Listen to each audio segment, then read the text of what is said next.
It's blue moon, and in the Eastern time zone where I'm coming from, Eastern US, this is the exact moment right now that it is that full moon. It's funny to ascribe it to a precise moment in time, but it's something like that.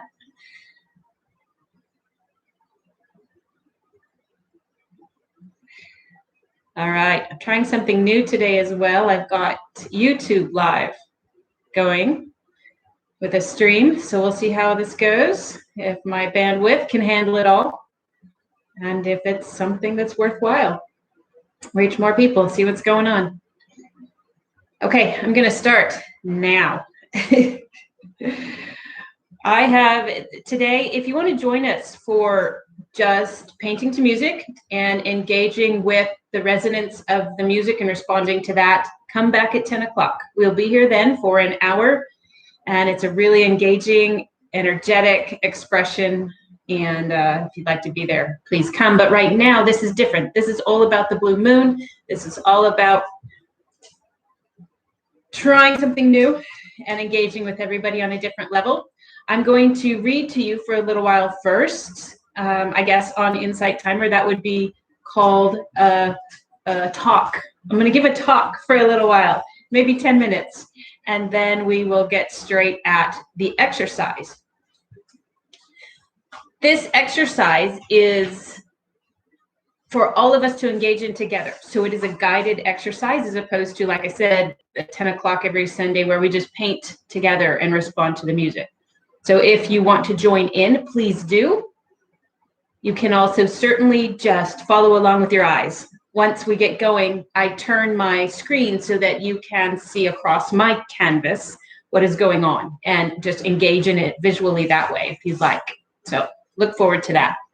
But I will start with the reading. These thoughts came to me, as well as the quotes, over the last few days when I thought into meeting you all here and joining in this different capacity. So listen, take away what resonates for you, leave the rest behind, and we'll see what comes.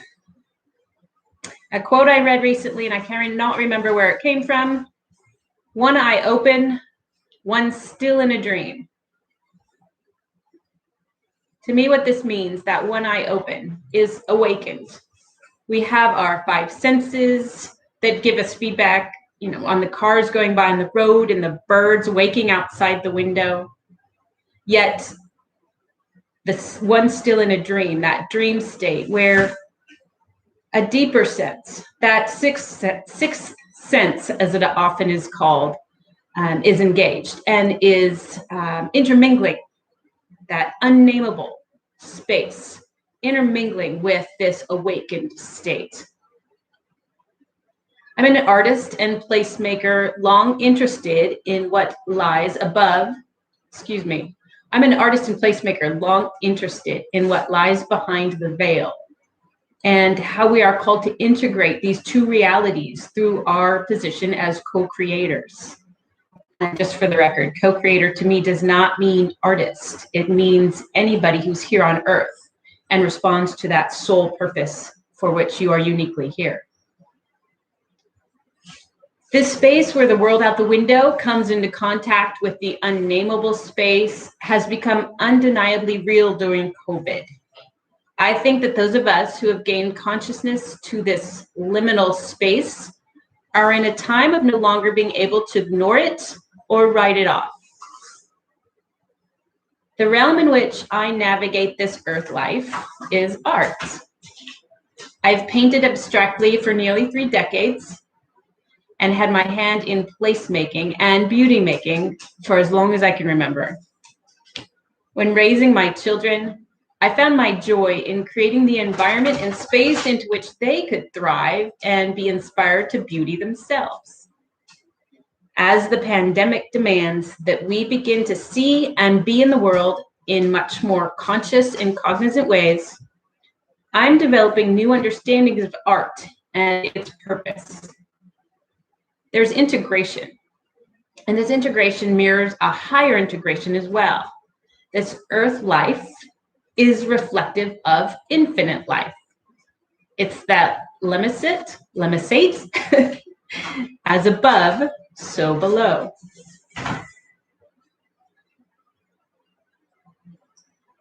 Whenever you show up to create with me, you will play with materials, you'll practice with tools, you'll experiment with products, but these are never the main focus. They are the external machinations we call on in order to respond to the intuitive voice.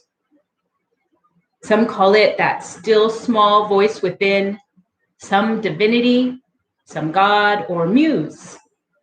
I call it the true self, the one that has never left, always been with us, and is more and more becoming integrated and aligned to this worldly self.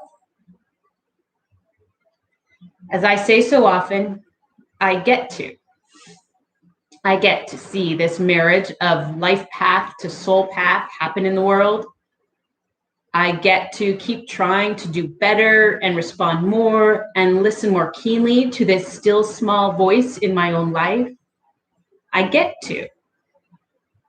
So to you, where do you all realize you get to? How do you listen to your life and begin to respond to the call of the creative inspiration bubbling in you? Whether it arises in paint or in front of a computer screen, every human on earth is here to co-create. Creation has occurred. The world has been manifest. Now our job is to listen to the unique voice of intuition and respond to it. This is the way into the future.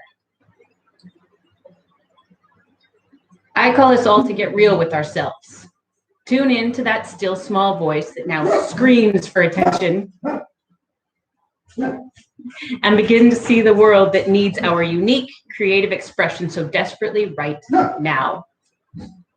How do you do this? How do you begin? Pick up the brush. Saunter down shop aisles or through blooming meadows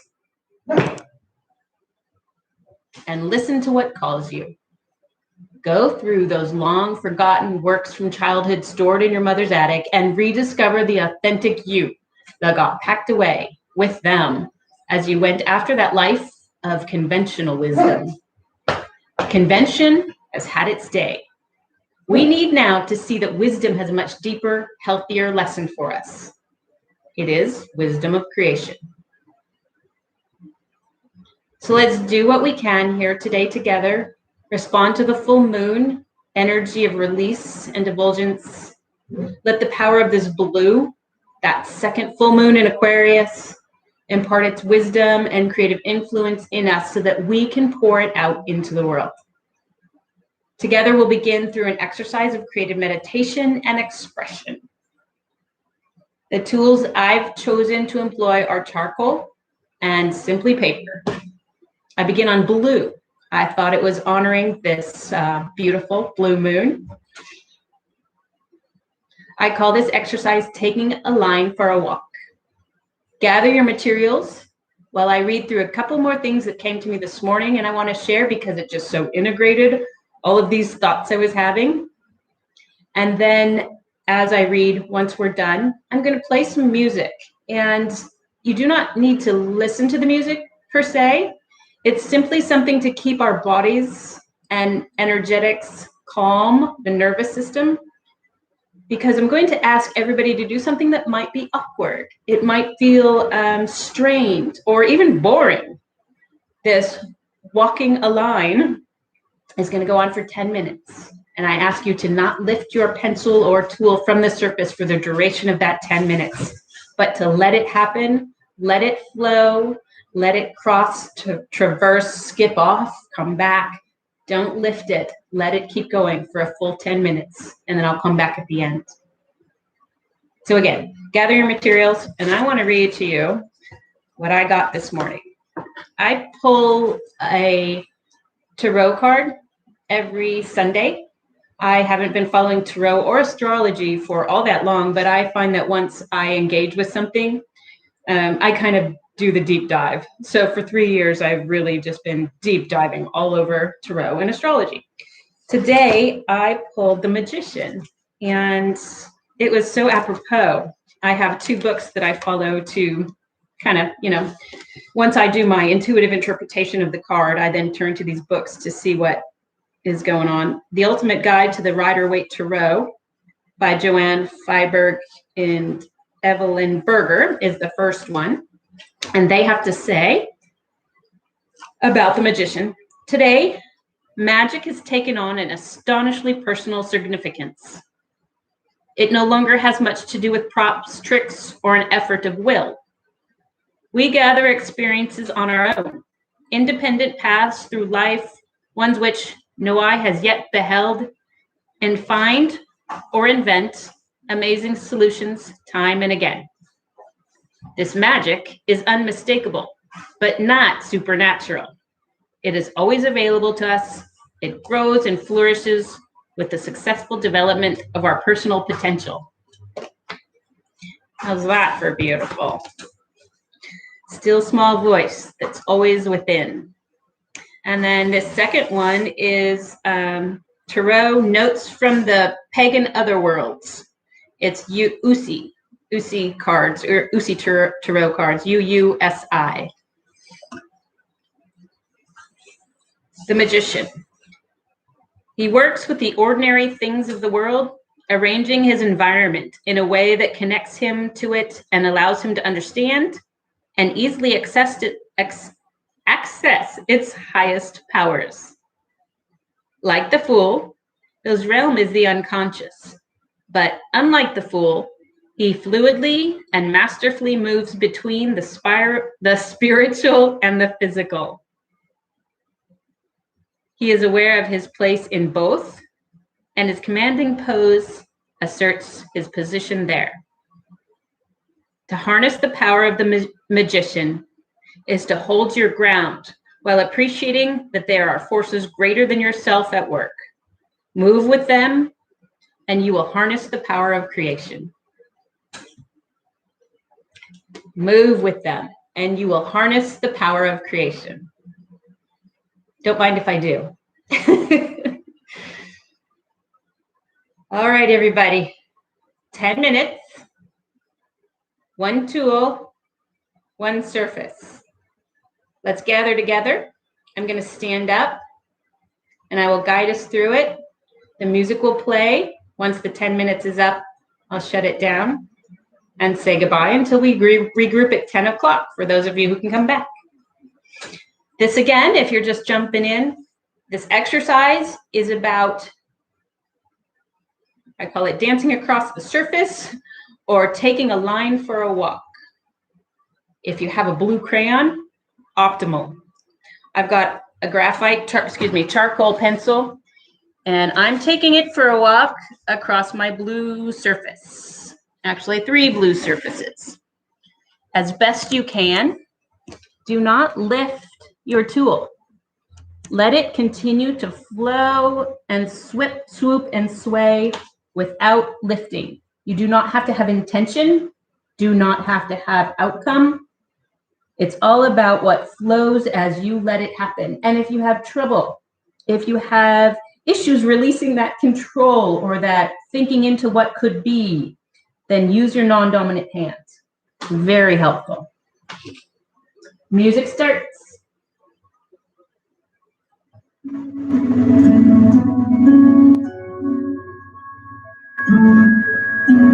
Take a moment to ground yourself and connect to the material and the pencil or pen or crayon, and remind yourself why we're here at this different time today. Aquarius, the Aquarius full moon, the blue moon.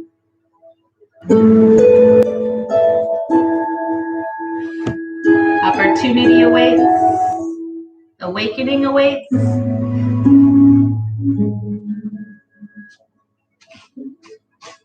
It's for all of us, in all of us, and between all of us.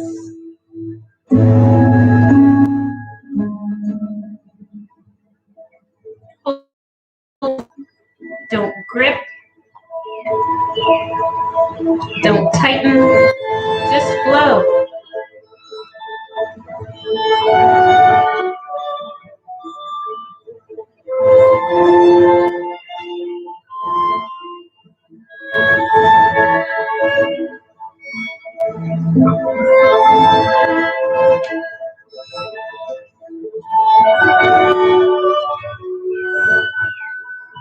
If you're standing, perhaps use your entire body to move the pencil rather than just your hand.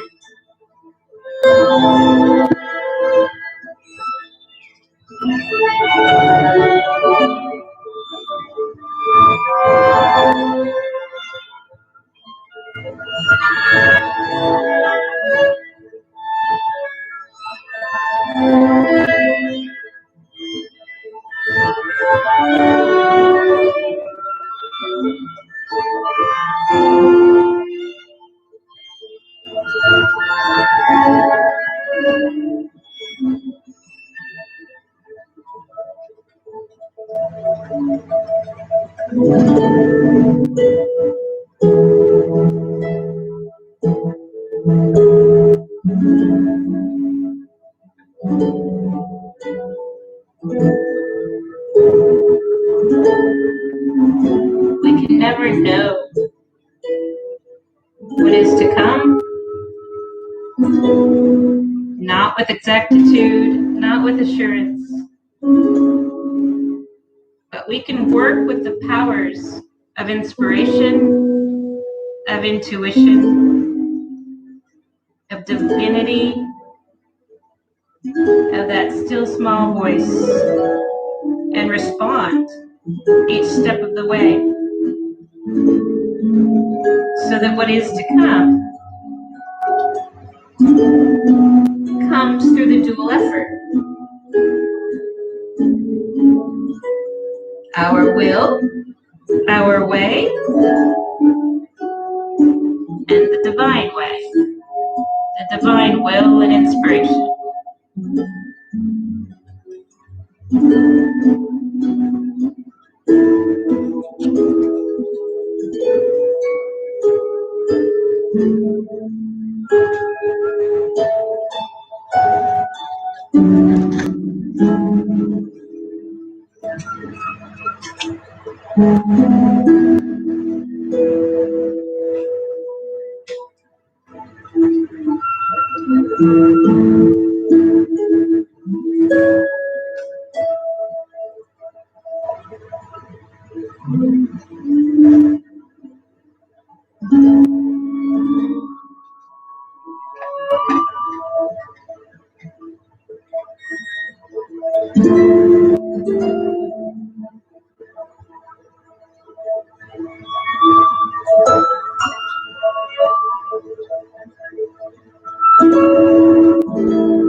Gorgeous.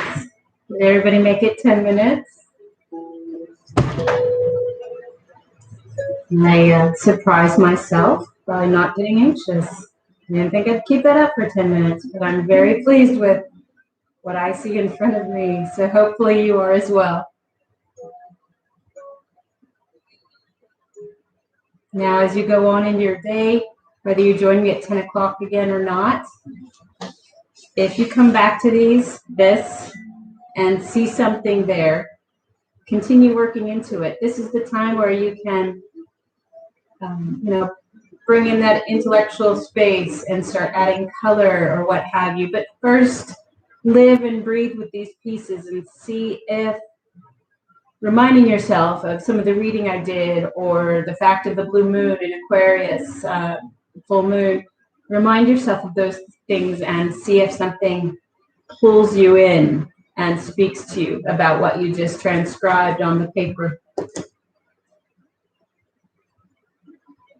Thank you, everybody, for being here. It's so lovely always to meet up with you. If we're able to give donations, they're greatly appreciated. I am here just because I love being here with you all. It's a great space, but the donations help a great deal to keep me going, keep us all going. And if you haven't yet found the Before the Brush Circle, it is called Before the Brush Creative Inquiry. I'm going to post the music. Thank you, guests. Very much appreciated that donation. I'm going to post the music there real quick because I can do the, it's all from Insight Timer. I'll post it to the Before the Brush Before the Brush Creative Inquiry Circle. So you have it there. Thank you, Stephanie. Trisha. Good to see somebody else with such a great name. For the record, I'm Patricia Baldwin Sagerbrook. I go by Trish or Trisha. Also, if you are on Instagram, I have a Before the Brush profile there. Tag me if you take photos of your own work. Follow Before the Brush profile. Tag me, Before the Brush, PBS artist, one or the other. If you post images of any work you've created from this time you spend with me here, so that I can then figure out how to get them onto the Before the Brush profile and we can all see each other's work. Or at least I can see them. We'll start there. Yes, thank you, Stephanie. Please do. Everybody find me on the Before the Brush Creative Inquiry Circle here on Insight Timer and Before the Brush profile on Instagram. All right. I'll say over and out, one and all. See some of you, if not all of you, at 10 o'clock, where we will be painting to music for just about an hour. For the record, those of you who have been along with me before and hear me over and over say I'm an encaustic artist and I'll paint an encaustic sooner or later, that's what I'm doing at 10 o'clock. Yay, everybody. See you then with my wax on. Bridget, thank you. Good to see you here.